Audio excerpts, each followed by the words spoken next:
ஆடவா பாடவா ஆடிந்த கேடவா ஆனிந்த பாடவாவா என்ன வேணும் உனக்கு 5 லட்சம் கடன் வேணும். ஏஎம் ரத்னம் பிரசன்ஸ் பவன் கல்யாண் நடிப்பில் ஜோதி கிருஷ்ணா இயக்கத்தில் ஹரிஹர வீரமல்லு ஜூன் 12 முதல் உலகமெங்கும். பிரைட்டாச்சி ஆர்எம்கேவி வெட்டிங் சில்க்ஸ் அன்றும் என்றென்றும் பாரம்பரியமான சுவையான புது அறிமுகம் கேடிவி ட்ரூ வேல்யூ ப்ரோனடாயல். ரொம்ப ஹாப்பி. ஏன்னா நான் வியந்து பார்த்த மனிதர்கள் அவங்க 2 பேரும்.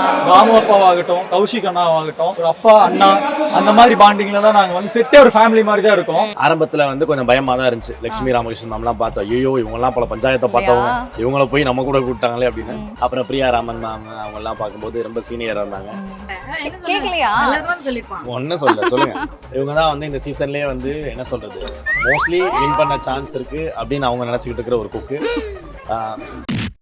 கஞ்சாகர் பண்ண கூட எல்லாம் போயிட்டோம்னா நம்ம இது மாதிரி வெக்கேஷன் போன மாதிரி. அவர் ஒன்றும் பண்ண மாட்டார், நம்ம சொன்னா போதும், ஆனா என்னென்ன இதை போடலாமா, போடுமா, சரி போடு, அப்படி போயிடும். ஆனா நான் நோட் பண்றேன், அண்ணா இந்த ஃபீமேல் கோமாளிஸ் வந்தா மட்டும் பொண்ணுங்களை வந்தோடனே ஒரு மாதிரி ஒரு சந்தோஷம் வந்துருது, ஒரு சிரிப்பு வந்துருது. பூமி என்ன சுத்துது, பின்னாடி இருக்கிறது என்ன கதை, அதுக்கு பின்னுக்கு இருக்கிறது சௌந்தர்யாவை அப்படி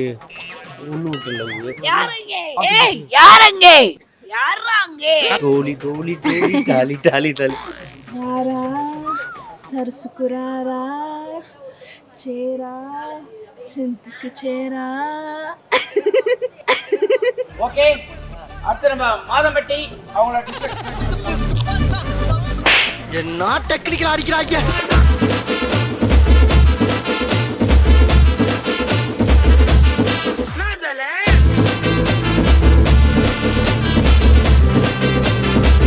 ரொம்ப அற்புதமான கெட்டப்பா இருக்கு. எங்க வடிவேல் போய் இல்லங்க புலிகேசி ஒரு 2 ஏய் யாரங்க அம்மா யாரங்க யாரங்க கடன் கொடுத்தவன் வெளிய நின்னுட்டு இருக்கான். யாரங்க அப்ப வேணாம் அங்கேயே இருங்கள். வேற ஏதாவது ஆடவா பாடவா ஆடிந்த கேடவா ஆனிந்த பாடவாவா சாமி தனனா தனனா திந்த கதந்த இல்ல குழந்தை காலையில நேத்து நைட் ஷூட் முடிச்சுட்டு கொஞ்சம் பயந்துச்சு பார்த்து, அதனால கொஞ்சம் பாட்டுல ஏதோ உளறிக்கிட்டு இருக்கு. இப்ப புதுசா ட்ரெண்டிங் ஆச்சு, அதை பாட்டு விசுருமோ தக்லைஃப் என்ன வேணும் உனக்கு 5 லட்சம் கடன் வேணும் தரியா. ஆல்ரெடி என்ன ஏமாத்திட்டாங்க, நீ வேற ஏமாத்திட்டானுங்களா? இந்த மாதிரி மூஞ்சி வச்சுதான் ஏமாத்தாம என்ன பண்ணுவானுங்க? இந்த மாதிரி மூஞ்சிங்களை தானே தேடி வந்து ஏமாத்துறானுங்க பைத்தியக்காரனுங்க. நானே ஏமாந்துட்டேன். எவ்வளவு ஏமாந்தீங்க? சரி விட, வேற கதை விட்டுறத. 5 லட்சம் தெரியாம கேட்டாங்க, அதுக்குள்ள ஏமாத்திட்டாங்க. சரி ஓகே, விடை பெறுகிறோம். சரி ஓகே, பேமெண்ட் ஜிபேல அனுப்பிடுங்க. யாரங்க? ஐயோ அம்மா நான் தான். நீங்க எப்பயுமே உங்களை ஒரு எங்காவே ஃபீல் பண்ணிக்கிறீங்க, வச்சுக்கிறீங்க, எங்க தான் இருக்கீங்க. அது என்ன சோ அந்த சீக்ரெட் எப்படி, லைக் ஸ்டில் இந்த குக் வித் கோமாளி மேல இருக்கிற லவ் என்ன ஆனாலும் வரணும்ன்றது. See, I always feel age is a number. இப்போ நான் suppose I'm 6 years now அப்படின்னா 6 years இந்த மைண்ட் உள்ள எடுத்துட்டு போயிட்டா I become old. இப்போ I'm active, I can cook, I can walk, I can dance, all this I can do. அந்த மாதிரி இருக்கும்போது why don't you continue with that? What's going to happen? இப்போ நான் வீட்டில் அது ரிலீஸ் ஆகிடுச்சு, நான் வீட்டில் படுத்துக்கணும் அப்படின்னா and then that's the end of my life. அதனால் அது கூடாது. As long as you're active, you can do things. I am telling everyone, you must do that. அதாவது அதுக்கு நீங்கள் கண்டிப்பாக இடம் கொடுக்கணுமா. வயசு ஒரு பெரிய இதே கிடையாது, மேட்டரே கிடையாது. பட் ஸ்டில் உங்களால் முடியுமா, கண்டிப்பாக பண்ணுங்கள். முடியலன்னா தான் நம்ம படுத்துக்கணுமே தவிர, முடிகிறவர்களும் நம்ம வேலை செய்கிறத விட இது மாதிரி ஆக்டிவாக இருக்கிறது is very good. What ever field you like it, you can be active in that. எனக்கு குக்கிங் ஃபீல்ட் பிடிக்கும், நான் ஆக்டிவாக இருக்கேன், சமைக்கிறேன், எல்லாம் போயிட்டுருக்கேன். So I am very happy. So I always feel, again உங்களுக்கு சொல்கிறேன், age is a number, but still as long as you're active, you proceed with it. Enjoy பண்ணுங்க, கலக்குங்கயா. இப்போ தாமு சாரோட நீங்களும் அந்த இடத்த ஷேர் பண்றீங்க. இப்போ கௌஷிக் சாரும் ஜாயின் பண்ணிருக்காங்க. ஸோ அவங்களோட லைக் எல்லாருமே ஒரு பெரிய அவங்க அதுல லெஜெண்ட். இப்போ குக்கிங் அப்படின்னா தாமு சார் எல்லாம் ஒரு லெஜெண்ட். அவங்களோட நீங்க அந்த ஸ்பேஸை இந்த ஏஜ்ல ஷேர் பண்றீங்க அப்படின்றப்போ அது கண்டிப்பா உண்மையாவே உங்களுக்கு பயங்கரமா ஹாப்பியா இருக்கும்ல. ரொம்ப ஹாப்பி. ஏன்னா நான் வியந்து பார்த்த மனிதர்கள் அவங்க 2 பேரும். ராமு அப்பாவாகட்டும், கௌஷிக் அண்ணாவாகட்டும், ஒரு அப்பா அண்ணா அந்த மாதிரி பாண்டிங்ல தான் நாங்கள் செட்டே ஒரு ஃபேமிலி மாதிரி தான் இருக்கும். ஜென்ரலாக எல்லாரும் சொல்லுவாங்க செட் ஒரு டோட்டல்னா அந்த எல்லாரும் ஒரு ஃபேமிலி அப்படின்னு. ஆனால் இங்கே அது ரொம்ப நாங்கள் ஃபீல் பண்ணுவோம்.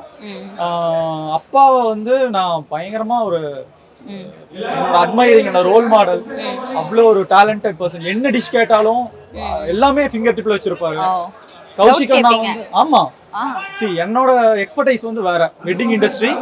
ஸோ அதில் தான் நான் வந்து 22 வருஷம் எனக்கு அனுபவம் இருக்கு. பட் அப்பா வந்து ஹோட்டல் இண்டஸ்ட்ரியில எல்லா இதையும் அவர் வந்து நிறைய பார்த்துருக்காரு. ஸோ எனக்கு தெரியாத நான் அவர்கிட்ட வந்து கேட்பேன், கௌஷிக் அண்ணாட்ட கேட்பேன். அவர் வந்து புது டிஷ்ஷஸை வந்து ரிசர்ச் அண்ட் டெவலப்மெண்ட் பண்ணுவார். அந்த மாதிரி ஒரு பர்சன். ஸோ 2 பேருமே லைக் லைப்ரரிஸ். அவங்கலாம் லைப்ரரி. ஓகே. ஸோ குரேஷி அப்படின்றப்போ காமெடியன்ஸ் விஜய் டிவியில் நிறைய பேர் நம்ம பார்க்குறோம். பட் சம்திங் ஏதோ ஒரு யூனிக்னஸ் நீங்கள் உங்களுக்காக க்ரியேட் பண்ணுறீங்கன்னு எனக்கு தோணும். பிகாஸ் ஒரு கேரக்டர் பண்ணாலும் அதுக்கு பின்னாடி ஒரு ஹோம் ஒர்க் இருக்குது, பஞ்ச்லாம் பண்ணுறீங்க அப்படின்னா ஃபர்ஸ்ட் ஆஃப் ஆல் அதுக்கு ரொம்ப பெரிய கங்க்ராட்ஸ் நீங்கள் உங்களோட யூனிக்னஸ் மெயின்டைன் பண்ணுறதுக்கு. அண்ட் இப்போ எப்படி இருக்குது இந்த சீசன்? நல்லா இருக்கு.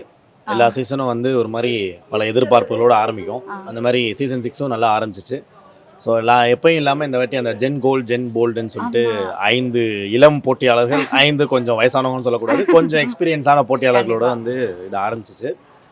ஆரம்பத்தில் வந்து கொஞ்சம் பயமாக தான் இருந்துச்சு. லட்சுமி ராமகிருஷ்ணன் மேம்லாம் பார்த்தோம், ஐயோ இவங்கெல்லாம் பல பஞ்சாயத்தை பார்த்தவங்க, இவங்கள போய் நம்ம கூட கூப்பிட்டாங்களே அப்படின்னு. அப்புறம் பிரியா ராமன் மேம் அவங்கெல்லாம் பார்க்கும்போது ரொம்ப சீனியராக இருந்தாங்க. அவங்க கூட எப்படி நம்ம மிங்கிள் ஆக போகிறோம், எப்படி ஜெல் ஆக போகிறோம்லாம் தோணுச்சு. அப்புறம் ஃபஸ்ட்டு எபிசோடுலேயே வந்துட்டு எல்லா குக்குமே ரொம்ப சப்போர்ட்டிவாக இருந்தாங்க. மதுமிதான் ஒருத்தவங்கள தவிர மற்ற எல்லாருமே ஓகே. ஸோ அவங்க மட்டும் தான் கொஞ்சம் பயம். ஓகே. இந்த நாகி சார் சொல்லுவாங்க இதையும் பிரிக்க முடியாது, அந்த மாதிரி குரேஷியும் இந்த ஆன்டி காமெடியும் பிரிக்க முடியாதுன்னு ஒரு விஷயம் போயிட்டு இருக்கு. அது என்ன கதை?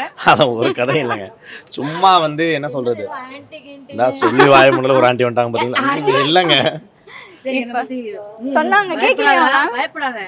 கேட்கலையா? ஒன்னும் சொல்லுங்க. இவங்க தான் வந்து இந்த சீசன்லேயே வந்து என்ன சொல்றது, மோஸ்ட்லி வின் பண்ண சான்ஸ் இருக்கு அப்படின்னு அவங்க நினச்சிக்கிட்டு இருக்கிற ஒரு குக்கு. அப்படி கிடையாது. இவங்கள நான் பிக் பாஸ்ல பார்த்தப்ப நானே வந்து இவங்களுக்கு எதிராக ஓட்டு போட்ட ஆளு தான். ஏன்னா ரொம்ப கோவக்காரியா இருக்காங்க, என்னடா இப்படி எடுத்தெறிஞ்சு பேசுறாங்க, என்ன பட்டுன்னு அடிக்கிறாங்களே அப்படின்னு தான் நினைச்சவங்க. ஆனால் இங்கே வந்ததுக்கு அப்புறம் தான் மதுமிதாவுக்கு வந்து இன்னொரு சைடும் இருக்கு, ரொம்ப பாசிட்டிவ் அண்ட் ரொம்ப டெடிகேட்டிவா இருப்பாங்க. அவங்க அந்த நெய் நச்சரிச்சாலுமே வந்து அவ்வளவு ஏன் கேட்குறாங்கன்னா அந்த நெய் வேணும். ஸோ அதில் ஒரு இம்பார்ட்டன்ஸாக இருக்குன்னு சொல்லிட்டு ரொம்ப ஒரு டெடிகேட்டான ஒரு குக்கு தான் இவங்க. ஆஃப் த கேமரா கொஞ்சம் கேவலமாக தான் இருக்கும். இல்லை மேக்கப் அப்படி கேட்கல நீங்கள். அதான் ஆஃப் த கேமரா ரொம்ப ஜாலியாக சப்போர்ட்டிவாக இருப்பாங்க. ஆன் கேமராவில் கூட அவங்க வேலையை தான் செய்கிறாங்க. அவங்க குக்கு கோமாளிங்களை வேலை வாங்கணும், அது மட்டும் தான் அவங்க பண்ணுவாங்க. என்ன கொஞ்சம் ஹெவியாக வாங்குவாங்க. மற்ற இப்போ வந்து யார் கஞ்சாகர் பண்ண கூட எல்லாம் போயிட்டோம்னா நம்ம வந்து இது மாதிரி வெக்கேஷன் போன மாதிரி.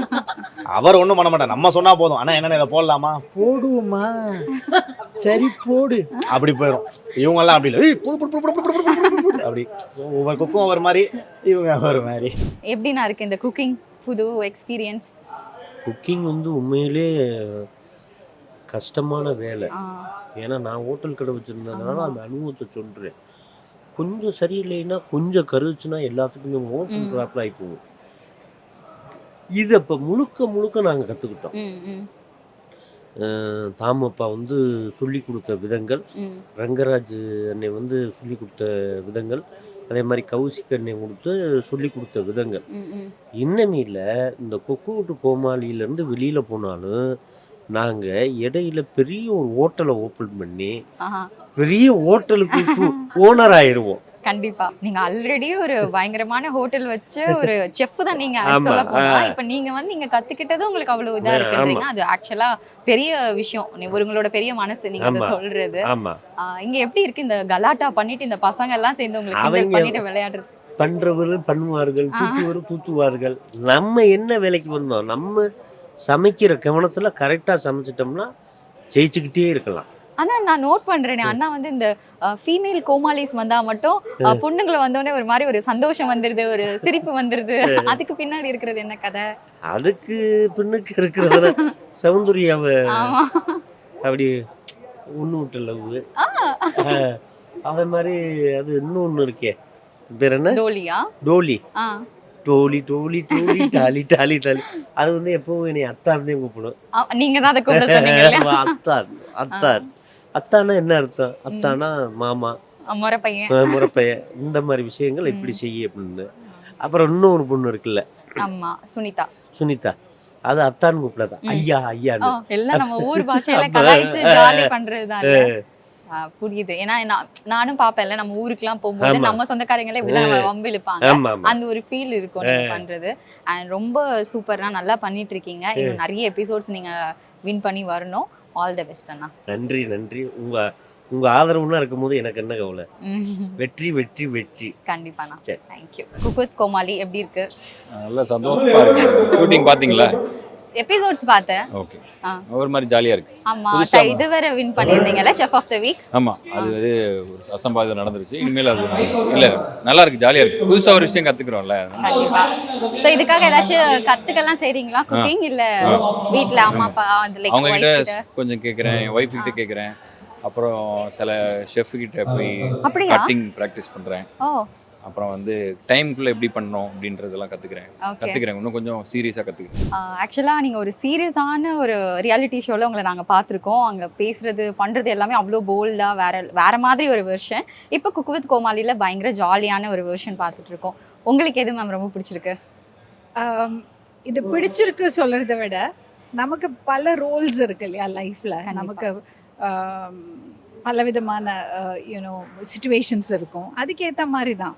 ஸோ இந்த ஃப்ளோரில் எப்படி இருக்கணுமோ அப்படி இருக்கிறேன், அங்கே எப்படி இருக்கணுமோ அப்படி இருக்கேன். அது வந்து ரொம்ப நேச்சுரலாக வருது. ஏன்னா ஒரு எத்தனை வருஷம் ஆச்சு, ஆல்மோஸ்ட் 12 years. கண்டிப்பாக. ஸோ அது வந்து மூச்சு விடுற மாதிரி. இது கொஞ்சம் எஃபர்ட் எடுத்துக்கணும். என்னென்னா இந்த மாதிரி ஒரு ஷோ நான் பண்ணதில்லை, அதனால கொஞ்சம் but it's okay, I'm having fun. So நாங்கள் குக் வித் கோமாளியில் உங்களை பார்க்குறோம். ரொம்ப ஜாலியான ஒரு மதுமிதா எங்களுக்கு தெரியும். பட் இவ்வளோ ஸ்ட்ரிக்டான ஒரு மதுமிதா நாங்கள் இப்போதான் குக் வித் கோமாளியில பார்க்குறோம். நீங்க நிறைய தப்பா பார்த்து புரிஞ்சுட்டேன்னு நினைக்கிறேன். ஐ எம் சோ ஜாலி, தெரியுமா உங்களுக்கு? ஆமா, கோமாளிஸ் எல்லாம் உங்களை பார்த்தாலே பயந்து ஓடுறாங்களே மேம். இல்லைங்க, வேலைன்னு வந்துட்டா வெள்ளைக்காரனா இருக்கணும்னு சொல்லுவாங்க, கரெக்டா இல்லையா? ஸோ வேலைன்னு வரும்போது நம்ம கரெக்டா இருக்கணும். ஆனா அந்த கோமாளி பார்த்தா தெரியுமே, ஓபி அடிச்சுக்கிட்டு அதை எடுத்துட்டு வர சொன்னா இதை எடுத்துட்டு வந்து மாத்தி மாத்தி கொடுப்பாங்க. அப்ப நம்ம ஸ்ட்ரிக்டான டீச்சர் மாதிரி நடந்துக்கணும். அப்பதான் பிள்ளைங்க கரெக்டா பாடம் கத்துப்பாங்க. இப்போ காம்படிட்டரா நீங்க பாக்குற ஒரு குக் அப்படிங்களா? கொஞ்சம் கஷ்டமா எல்லாரும் காம்படிஷன் தான் மேடம், எல்லாரும் நல்லா சமைக்கிறாங்க சரிங்களா. நம்மளுக்கு எப்படின்னா வந்துட்டு ஜாலியா அப்படியே மேலதான் சமைப்பேன். இவங்கெல்லாம் ஃபுல்லா ஃபோக்கஸ்டு, இவ்வளவுதான் போடணும் இதெல்லாம் போடணும், அதெல்லாம் இல்ல, கையில எடுத்துட்டு போடு உப்பு போடு மஞ்சத்தூள் அந்த மாதிரி நல்லா மிக்ஸ் பண்ணி ஏதாவது ஒரு வந்துருச்சுன்னா நம்ம சாப்பிடலாம். நம்ம பாய்ஸ் அந்த மாதிரி தானே இருக்கோம், பேச்சுலர்ஸ் அந்த மாதிரி தான். ஸோ சுந்தரி அக்காவா இருந்தவங்களை வந்து தங்கதுரை அண்ணா அம்மான்னு கூட்டி இப்ப சுந்தரி அம்மாவா மாத்திட்டு இருக்காரு. எப்படி இருக்கு அந்த ஃபீலிங்? நல்லா இருக்கு. நல்லா இருக்கா? அக்கான்னு கூப்பிடுறத விட அம்மான்னு கூப்பிடுறது ரொம்ப பிடிச்சிருக்கு. அப்படிங்களா? ஆமா, எல்லாரும் அக்கா அக்கான்னு கூப்பிடுறாங்க. அதோட அம்மான்றது நம்ம ஏற்கனவே நம்ம அம்மாவா இருக்கிறோம் இல்லையா, அதனால அந்த அம்மா ஸ்தானம் வந்து ரொம்ப பிடிச்சிருக்கு. நீங்க சொல்லியிருக்கிறது நான் பார்த்தேன், லைக் தூங்குறதுக்கே வந்து ஒரு 2-3 மணி நேரம் தான் தூங்குவீங்க. அதுக்கப்புறம் ஃபுல்லா மீன் வாங்குறதுல இருந்து அதை ரெடி பண்றது, கடை போடுறது, அப்புறம் மறுபடியும் எல்லாம் எடுத்து வச்சுட்டு போறதுக்குள்ள மறுபடியும் டைம் ஆயிடும் அப்படின்னு. இப்போ அது ஒரு ஃபீல் இருந்திருக்கும் நீங்க கடைகள்ல சமைக்கும் போது உங்களுக்கு. இப்போ இங்க குக் வித் கோமாளி செட்ல வந்து அதே மாதிரி தான். காலையில வந்தீங்கன்னா நைட்டு உங்களுக்கு போற வரைக்கும் நின்றுட்டே இருக்கணும், சமைக்கணும், அந்த ஒரு விஷயம் இருக்கும். எப்படி இருக்கு இந்த ரெண்டையும் எப்படி பாக்குறீங்க? ரெண்டு மேட்சிங் ஆகி போச்சு. ஒரே மாதிரி தான் இருக்கா? இன்னும் அது ஒரு 10:30 மணிக்கு 11 மணிக்கெலாம் தூங்குவேன். இது ஒரு 3 மணிக்கு தூங்குறோம். அது 10:30 மணிக்கு தூங்கி 3 மணிக்கு எழுந்துவோம். இது 3 மணிக்கு தூங்கி 6 மணிக்கு எழுந்துரும். அவ்வளோதான், வேற ரெண்டுமே அதான் வித்தியாசம். குரேஷி அண்ட் புகழ் 2 பேரும் வந்து ஒரு சண்டை போயிட்டே இருக்கு, ஒரு கோல்டு வார் மாதிரி. உங்களுக்கு யார் பேர் ஆகணும் அப்படின்னு சொல்லிட்டு நீங்களும் வந்து இவரை சொன்னா அவரு கோச்சுக்கிறாரு, அவரை சொன்னா இவரு கோச்சுக்கிறாரு, அந்த ஒரு விஷயம் போயிட்டு இருக்கு. ஜாலியா இருக்கு பாக்குறதுக்கும். உங்களுக்கு எப்படி இருக்கு அவங்க அந்த கோமாளிஸோட சேர்ந்து குக் பண்றது? சூப்பரா இருக்கு. அவங்க எல்லாம் இப்போ எனக்கு எப்படி இருக்குன்னா, நம்ம எல்லாம் வந்து இந்த ஸ்கூல் டைம்ல காலேஜ் டைம்ல எல்லாம் ஒரு மாதிரி ஃப்ரெண்ட்ஸ் எல்லாம் சேர்ந்து ஒரு மாதிரி ஃபன் பண்ணிட்டு பண்ணுவோம் தெரியுமா. எனக்கு ஆக்சுவலி இங்க அப்படிதான் இருக்கு என்னோட எக்ஸ்பீரியன்ஸ். இப்போ குக்கிங்கோட டென்ஷன் இருந்தாலுமே எனக்கு இந்த ஷூட்டிங் வரதுக்கே அவ்வளோ ஃபன்னாக இருக்குது, சந்தோஷமாக வரும் நான் இங்கே வரதுக்கு. ஏன்னா இவங்க எல்லாருமே வந்து விளையாடிட்டே இருப்பாங்க ஃபுல் டே. இப்போ நீங்கள் வந்து எபிசோடில் பார்க்கறது தாண்டி நார்மலாகவே இப்படி தான் இருப்பாங்க, ஃபுல் ஜாலியாக இருப்பாங்க, சிரிச்சுக்கிட்டே இருப்பாங்க, கலாய்ச்சிட்டே இருப்பாங்க. சந்தோஷமாக இருக்கும் இங்கே வரதுக்கு. ஸோ அதான் சந்தோஷமாக இருக்கும். கோமாளிஸ் கூட இருக்கிறதே ஒரு மாதிரி ரொம்ப நல்ல ஒரு டைம். கோமாளி வந்ததுக்கு அப்புறம் உங்களெல்லாம் வந்து சுனிதாவோட தங்கச்சியா நீங்க, கசினா நீங்க அப்படின்ற மாதிரி எல்லாரும் கேட்டுட்டு இருக்காங்க. ஸோ 2 பேரும் ஒரே மாதிரி சிமிலரா ட்வினிங் பண்ணிட்டு பிளட் சிஸ்டர்ஸ் இல்லை, பட் சிஸ்டர்ஸ் தான் அந்த மாதிரி. ஆமாம், இங்கே வந்துட்டு நல்ல ஒரு பாண்ட் இருந்ததுனால நிறைய பேருக்கு வெளியில் அப்படிதான் தெரியுது. சரி வச்சுக்கோங்க அப்படின்னு இருக்கேன். ஸோ இந்த டான்ஸ்லாம் நாங்கள் பார்த்தோம். ஸோ நீங்கள் அதில் அமேசிங்கான பெர்ஃபார்மர், அது தெரியும். இங்கே வந்துட்டு இந்த உமரோட சேர்ந்து டான்ஸ் ஆடுறதெல்லாம் எப்படி என்ஜாய் பண்ணுறீங்க? ஒரு நான் டான்சர்ஸ் கூட வந்து ஆடுறதே ஒரு சரியான ஒரு ஃபன் தான். ஸோ அவங்கள பார்க்கும்போதே வாவ் நல்லா இருக்கே, ஜாலியாக இருக்கே அப்படிதான் இருக்குது. ஸோ அவங்க கூட ஆடுறது வந்து எனக்கு ஃபன்னாக தான் தோணுது. ஸோ இந்த கோமாளியோட எக்ஸ்பீரியன்ஸ்? இது என்னோடய ஃபர்ஸ்ட் டைம் தான். ஸோ வந்து கொஞ்சம் ஃபர்ஸ்ட்லலாம் கொஞ்சம் நர்வஸாக தான் இருந்தேன். எப்படிடா இவங்க, ஏன்னா நம்ம பழைய கோமாளிஸ்லாம் வந்து ரொம்ப எக்ஸ்பீரியன்ஸ்டாக இருக்காங்க. ஏன்னா 5 சீசன் முடிச்சுட்டு 6வது சீசன் பண்ணுறாங்க. ஸோ நிறைய எக்ஸ்பீரியன்ஸ் இருக்கும். நம்மளை உடனே வந்து இந்த 6th சீசனில் போட்டதுனால நிறைய பேக் கிளாஷ் ஆகும்னு நான் நினச்சேன். பட் வந்து அவங்களும் வந்து எனக்கு வந்து நிறைய சப்போர்ட் பண்ணாங்க. இப்போ வந்து ஜாலியாக போயிட்டுருக்கு. ராரா சரசுக்குராரா சேரா சிந்துக்கு சேரா. உங்களோட ஸ்லாங்ஸ் எங்களை எல்லாருமே லவ் பண்ணுறாங்க. உங்களுக்கும் நல்ல ஒரு சீனியர் கோமாளிஸாக இருந்தாலும் அவங்க உங்களோட சேர்த்துட்டு ஜாலியாக பண்ணுறாங்க. ஸோ அது எப்படி நீங்கள் ஃபீல் பண்ணுறீங்க? அந்த கோமாளிஸ் உங்களுக்கு கொடுக்குற ஆதரவு ஆர் சம்திங் அவங்க உங்கள் டீமில் சேர்த்துக்கிட்டு? இல்லை, அவங்களுக்கும் இது புதுசாக இருக்குல்ல, அதனால வந்து அவங்களும் நல்லா சப்போர்ட் பண்ணணும். இன்னொன்று அவங்களுக்கு புரியாத பாசையாக இருக்க தெரிஞ்சுக்கோக்கு நல்லா ஆசைப்படணும் அவங்க. தங்கண்ணன் உள்ளி அவங்க ஒரு கிலோ கொடுத்து உள்ளி ஆமா எங்களுக்கு தெரியும். நானும் நாகர்கோவில் அந்த சைடு தான். உள்ளினா ஆனியன் தான், சின்ன உள்ளி பெரிய உள்ளின்னு தான் நாங்க சொல்லுவோம். வெளுத்துள்ளி இந்த பூண்டு தானே. திருநெல்வேலி. திருநெல்வேலி. அந்த நாகர்கோவில் சைடுல இருக்கிற ஸ்லாங் நாங்களும் அவியன் தான் பேசுவோம். என்னையா பண்ணிக்கிறீங்க? ஆமா அதேதான். அவைய சொல்றான் இவன் சொல்றான்னு போய்கிட்டே இருக்காங்க. நீ பேசு. நீங்க வந்து கத்துக்கிறீங்களா? தங்கண்ணனுக்கு வந்து நான் சொல்லி கொடுத்துட்டு இருக்கேன் என்னோட ஸ்லாங் எல்லாம் அப்படின்னு சொல்லி சொன்னாங்க. ஏஎம் ரத்னம் பிரசன்ஸ் பவன் கல்யாண் நடிப்பில் ஜோதி கிருஷ்ணா இயக்கத்தில் ஹரிஹர வீரமல்லு ஜூன் 12 முதல் உலகமெங்கும். பிரைட்டாக்ஷன் RMKV வெட்டிங் சில்க்ஸ். அன்றும் என்றென்றும். பாரம்பரியமான சுவையான புது அறிமுகம் KTV True Value Brunatile.